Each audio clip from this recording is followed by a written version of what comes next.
Hello everyone, welcome to my channel IIT campus. तो आज हम हाजिर हैं नई वीडियो को लेकर, लेकिन आगे बढ़ने से पहले हमारे पास एक इम्पॉर्टेंट मैसेज है उन पेरेंट्स के लिए और उन बच्चों के लिए जिनको लगता है कि अगर उनकी माली हालत अच्छी होती, उनकी घर की हालत अच्छी होती, अगर उनके पास ज़्यादा पैसे होते, ठीक है, अगर वो अपने बच्चों को ज़्यादा सपोर्ट कर पाते, राइट, तो वो बच्चे जीवन में काफ़ी अच्छा करते। उनके लिए हमारे पास एक सुनहरा अवसर है। अवसर क्या है ये? इसमें हम लोग 40 बच्चों का एक बैच बना रहे हैं और ये बच्चे कटिहार, पूर्णिया और कोसी क्षेत्र के बच्चे होंगे, ठीक है। और इसमें क्या है कि अगर बच्चे टैलेंटेड हैं, एकेडमिकली स्ट्रांग हैं, लेकिन फैमिली बैकग्राउंड से पुअर हैं, उन बच्चों के लिए हमारे पास खास व्यवस्था है।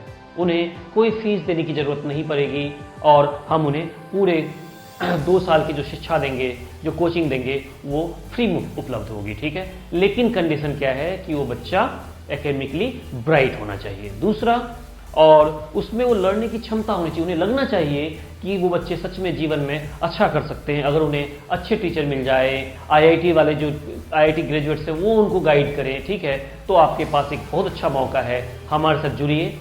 और इस बैच का जो नाम होगा, वो बैच का नाम है ऊंची उड़ान, ठीक है। तो ऊंची उड़ान के लिए, ऊंची उड़ान उन पेरेंट्स के लिए, उन बच्चों के लिए काफ़ी एक अच्छा मौका लेके आता है जो सोचते हैं कि पैसों के कारण वो जीवन में पीछे रह जाएंगे। तो वो अब सही नहीं होगा। अगर आपके पास कैलिबर है, आपके पास क्षमता है, ठीक है, तो फिर पक्का है कि हम लोग आपके साथ हैं और आप लोग आगे जाएंगे, ठीक है। तो मूव करते हैं नेक्स्ट वीडियो पे। तो आज हम लोग क्या करेंगे? हम लोग करेंगे division into groups. Division into groups. तो मान लो हमारे पास A, B और C, 3 डिस्टिंक्ट ऑब्जेक्ट। हम लोग ऑलवेज ABC लेते हैं, राइट, इट्स इजियर। तो इसमें से हमें 2 ग्रुप बनाना है। एक ग्रुप का साइज 2 होना चाहिए और दूसरे ग्रुप का साइज 1 होना चाहिए, राइट। तो क्वेश्चन तो क्लियर है, 3 डिस्टिंक्ट ऑब्जेक्ट्स हैं और हमें 2 और 1 का ग्रुप बनाना है, राइट। तो कैसे करेंगे? लिमिटेड ऑब्जेक्ट्स हैं, इसलिए हमारे पास बहुत ही आसान एक ये ग्रुप पॉसिबल है, एक ये दूसरा ग्रुप पॉसिबल है। डोंट काउंट 2, ये एक ग्रुप ही हो गया, राइट। तो डिवीजन इनटू ग्रुप्स का मतलब है ये एक पॉसिबल डिवीजन है इनटू ग्रुप्स, ये दूसरा पॉसिबल डिवीजन है। ऐसे ही और कौन सा होगा? AC और यहाँ पे B। तो दिस मीन्स हम बोल सकते हैं कि इस टॉपिक का मीनिंग क्या है कि 3 डिस्टिंक्ट ऑब्जेक्ट अगर हमारे पास है तो हम उसे 2 और 1 के ग्रुप में कितने तरीके से, 3 वेज से हम लोग डिवाइड कर सकते हैं, राइट। नाउ तो क्या आइडिया होगा इसका? मतलब क्या होगा? ऑलवेज हम क्या लिए हैं? पहले 2 सेलेक्ट किए हैं, ठीक है, और बाद में फिर 1 सेलेक्ट किए होंगे, राइट, दूसरे ग्रुप के लिए। तो कैसे किए होंगे? टोटल 3 में से 2 सेलेक्ट करो, 3C2 इनटू, फिर जो 1 बच जाएगा 2 के बाद तो 1C1। तो how many veg? 3 factorial by 2 factorial by 1 factorial. This is what? 3C2 and this 1C1 is 1। This means it is 3 factorial by 2 factorial and what? It is 1 factorial. Total distinct objects यहाँ पे, group size यहाँ पे, right.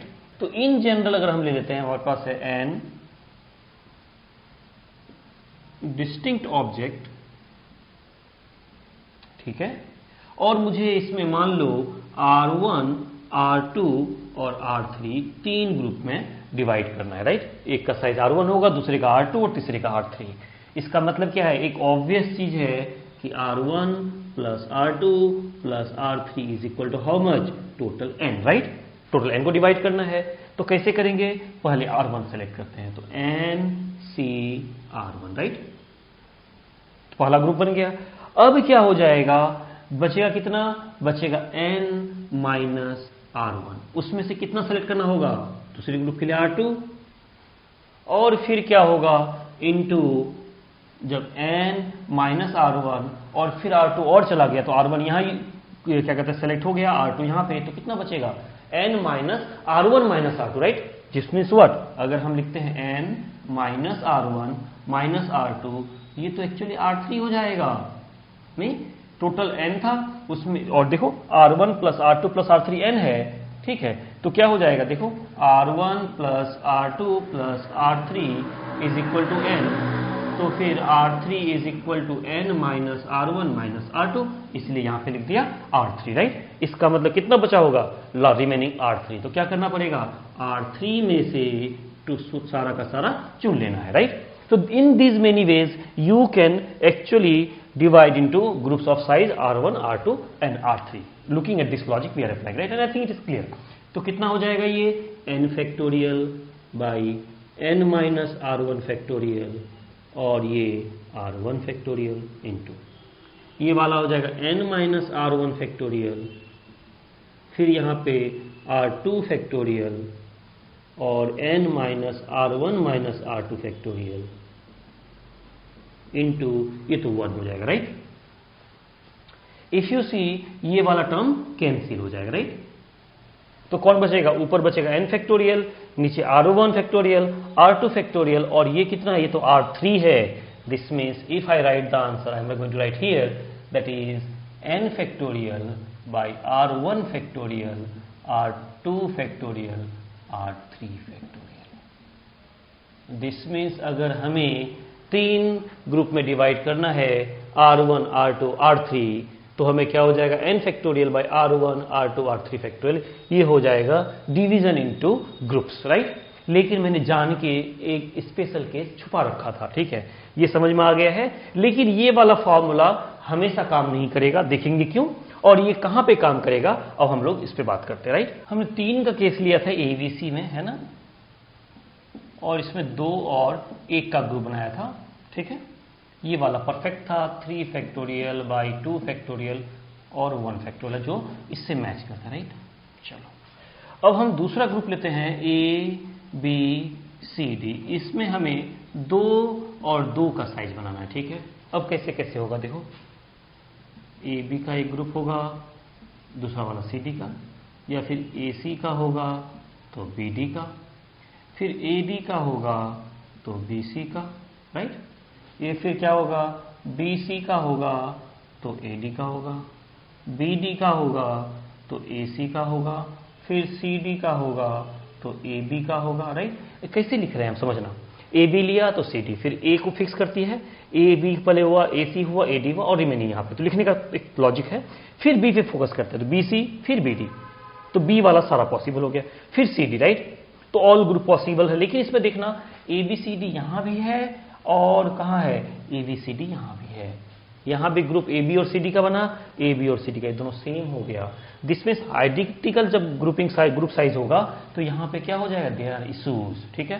And how to manage that? क्या होता है कि जितना same group का होगा उतने फैक्टोरियल से अगर डिवाइड करोगे, ठीक है, तो आंसर वर्क सही करेगा. इसका मतलब क्या है? अगर हम इसी को जनरलाइज करना चाहें, ठीक है, तो पहला अगर R1 not equal to R2 not equal to R3 रहा, ठीक है, तो टोटल ग्रुपिंग हो जाएगा n factorial by R1 factorial, R2 factorial, R3 factorial, right? ये हो गया इसके लिए. लेकिन मान लो R1 इक्वल टू R2 रह गया, n not equal to R3, मतलब 3 ग्रुप में बनाना है लेकिन 2 सेम है और तीसरा सेम नहीं है, ठीक है? तो इसके लिए क्या होगा? n factorial, R1 factorial, R2 factorial, R3 factorial. बस मैनेज करने के लिए कौन सा वाला पार्ट, क्योंकि जब ग्रुप साइज 2 का था, 2 ग्रुप सेम था, तो यूसी आधा आधा हो जाएगा, डिवाइड बाई 2 फैक्टोरियल. कैसे आगे चलेंगे? मान लो 3 सेम साइज का है तो यहाँ 3 फैक्टोरियल, 4 सेम साइज का है तो 4 factorial, right? This is how we will be dividing into groups, ठीक है? तो let's take some example. Theory में कुछ ज्यादा क्लियर हो नहीं पाता है बच्चों के लिए, ऑलवेज ऐसा होता है क्योंकि वो एब्स्ट्रैक्ट बोलते हैं. एब्स्ट्रैक्ट मतलब क्या? वो हर केसेस के लिए काम करता है, राइट? ठीक है, तो it's too compact kind of, ढेर सारा चीज एकदम छोटे से फॉर्मूला होता है. So we take examples, we try to simplify it. तो देखते हैं, एग्जांपल्स लेते हैं. हमारे पास मान लो है टोटल 8 डिस्टिंक्ट ऑब्जेक्ट्स, ठीक है?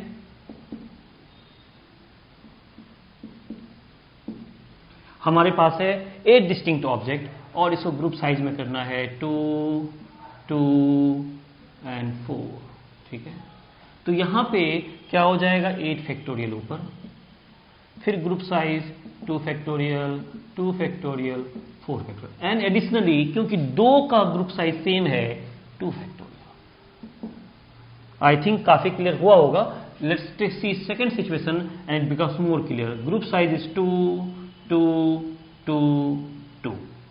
अब क्या हो जाएगा? इसमें देखो 8 फैक्टोरियल, फिर 2 फैक्टोरियल कितनी बार? 4 बार, तो 4 power 4, and since there are 4 groups of same size, there will be 4 factorial. Let's take one more example. Again, same 8 distinct object, right? And it is 2, 2, and then 1, 1, and 2, let's say, right? So total 8. Yeah. Now what you see, this is 8 factorial at the numerator, और क्या होगा 2 factorial, 2 factorial, 1 factorial, 1 factorial, 2 factorial. तो 2 factorial कितनी बार? 3 बार, है ना? 1 factorial we have no impact, but you can write 1 factorial, 1 factorial, and then you see 3 are of same size, so 3 factorial, and you also see these 2 are of same size, that is 2 factorial. I think using this example everything is clear how to do division into groups, right? So this is first part. Actually question will be not how many groups you can divide, it will be like in how many ways you can distribute distinct objects among persons, right? So let's see second part of it also. So first example क्या है, 8 distinct object है और हमें क्या करना है, distribute करना है among 4 equally, मीन्स सबको 2-2 मिला. तो this can be done in 2 steps. पहले क्या करेंगे, 2, 2, 2 और 2 साइज का ग्रुप बनाएंगे, right? That can be done in 8 factorial by 2 factorial to the power 4. Why? Group size 4. 2 factorial, 2 factorial, 2 factorial, 2 factorial. So 2 factorial to the power 4. Into now, what should be here? क्योंकि 4 group का size same है, इसलिए यहां पे क्या आ जाएगा, ये हो जाएगा 4 factorial. तो अभी तक क्या कर दिया हमने, 2-2 के ग्रुप में डिवाइड करना. Now you want to distribute, तो ग्रुप कैसा होगा, ग्रुप होगा A B C D E F और जी एच टाइप, राइट? ऐसा होगा.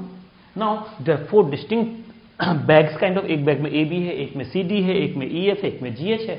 अब 4 लोगों में डिस्ट्रीब्यूट करना है तो कैसे करेंगे, that can be done in 4 factorial ways, right? So first part you make groups and second part you distribute. That's how you will be solving these questions. Let's move to one more example. Next example is there are 8 distinct objects और हमें चाहिए 3 लोगों में divide करना है and it should be 3, 3 and 2, right? तो कैसे करेंगे, 3, 3, 2 it will be what, 8 factorial. फिर पहले ग्रुप बनाएंगे, 3 factorial, 3 factorial, 2 factorial, and since this group are same size again 2 factorial. ये हो गया ग्रुपिंग और फिर 3 लोगों में बांटना, that is 3 factorial. So I think it is clear. Let's take some good questions. तो हमने क्या देखा है, ये डिस्ट्रीब्यूशन क्वेश्चंस कैसा होता है, इसमें क्या करता है, डिस्टिंक्ट ऑब्जेक्ट्स रहेगा, उसको कुछ ग्रुप में बांट के लोगों में फिर डिस्ट्रीब्यूट करना, राइट? तो हमने पहले ग्रुपिंग सीखा. ग्रुपिंग में हमने देख लिया क्या हुआ कि ऊपर n फैक्टोरियल आएगा और नीचे फिर क्या आएगा, ग्रुप साइज. अगर R1, R2, R3 है तो R1 factorial, R2 factorial, R3 factorial, right? That is group, right? And then you go for distribution. अब मान लो अगर ग्रुप साइज सेम है तो वो जो ग्रुप में डिवीजन करते हैं उसमें थोड़ा चेंज हो जाएगा. अगर 2 ग्रुप का साइज सेम है तो 2 फैक्टोरियल से डिवाइड करना है. अगर 3 ग्रुप का साइज सेम है तो 3 फैक्टोरियल से करना है. मान लो 2 ग्रुप का सेम साइज है और 3 ग्रुप का सेम साइज है तो पहले तो नॉर्मल डिवीजन करो और नीचे फिर 2 फैक्टोरियल और फिर 3 फैक्टोरियल से उसको डिवाइड कर दो. Then you get what, division into groups, right? Let's take last example. Let's see इसको कैसे सॉल्व करते हैं. It is considered to be one difficult question, but I think now you guys will grasp it very easily. So let's see. The question here is there are 10 persons invited for a dinner and the host has 2 different tables, right? तो party के लिए बुलाया है लेकिन एक table में सबको नहीं बैठा पाएंगे, छोटा छोटा 2 टेबल है, एक में है 5 चेयर और दूसरे में 5 चेयर. तो now host is thinking in how many ways she can actually arrange do possible sitting arrangement, right? कितने तरीके से बैठा सकते. तो कैसे करेंगे, पहले हम लोग 5-5 का ग्रुप में डिवाइड कर लेंगे, राइट? तो कैसे डिवाइड करेंगे, अब तो आसान हो गया हमारे लिए. 10 factorial by 5 factorial by 5 factorial. I think there should be something more. क्या, that is group size same है तो it should be 2 factorial है. तो अब हमें 5-5 का ग्रुप मिल गया. इसके बाद क्या करेंगे, ग्रुप मिलना काफी नहीं है, 5 लोग यहाँ पे हैं, 5 लोग यहाँ पे, उन्हें बैठाना है. और कैसा, सर्कुलर अरेंजमेंट में. तो 5 चीजों को सर्कुलर अरेंजमेंट में कितना, लास्ट क्लास 4 factorial, राइट? ये है यहाँ पे sitting. And same story goes for second one, 4 factorial. This means a question, it is considered to be very good question, difficult one, but I think इतना आसान हो गया, right? Try some more questions. You have some doubt, please ask, right? So we will end today's lecture here only. If you like the video, please like it, share it, subscribe it. Thank you. Take care.